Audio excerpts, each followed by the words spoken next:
Yes, ready. अध्यक्ष महोदय, मैं आपकी आज्ञा से अपना बिल सदन के सामने विचार के लिए रखना चाहता हूँ। मैंने इस बिल में एक बात कही है कि जो विदेशी धन गलत तरीके से हमारे देश में आता है, उसके ऊपर कोई कड़ी निगरानी होनी चाहिए।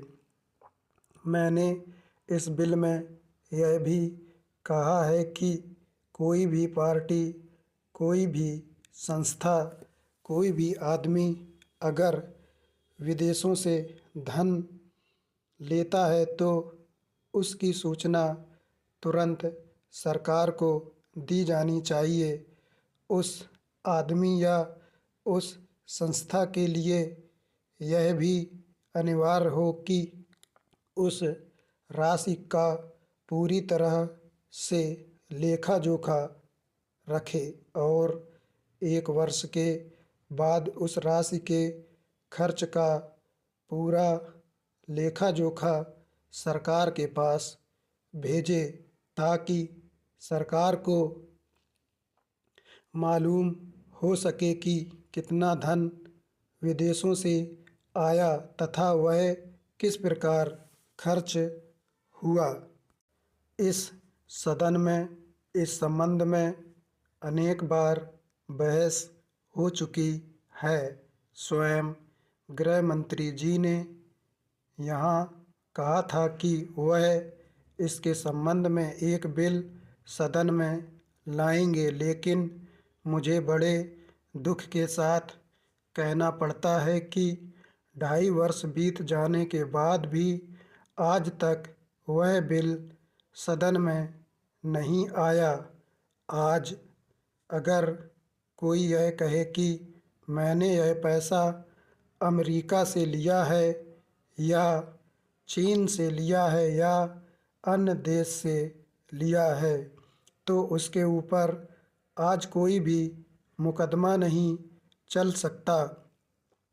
आज हमारे देश में कोई कानून ऐसा नहीं है जो इस चीज़ पर प्रतिबंध लगा सकता हो।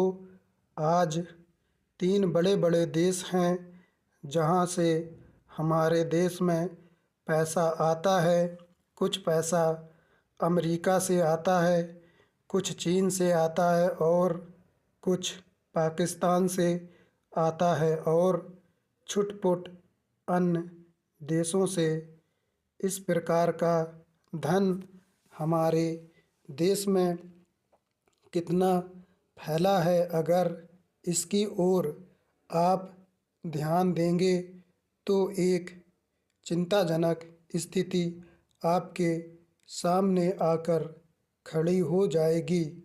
अगर इसी तरह से चलता रहा तो हो सकता है कि एक दिन हमारे देश की सुरक्षा, प्रजातंत्र की सुरक्षा खतरे में पड़ जाएगी। विदेशी सेना हमारे देश पर आक्रमण न कर सके, इस बात की चिंता तो हमारी सरकार करती है, लेकिन विदेशी धन की कोई चिंता यह सरकार नहीं कर रही है। आज चाहे राजनीतिक क्षेत्र हो, सामाजिक क्षेत्र हो, शिक्षा का क्षेत्र हो, चारों तरफ विदेशी धन के जरिए बाहर के लोग हमारा गला घोंटने के लिए तैयार बैठे हैं। आप बड़े बड़े शहरों में जाएं तो पता चलेगा कि कितनी हलचल है।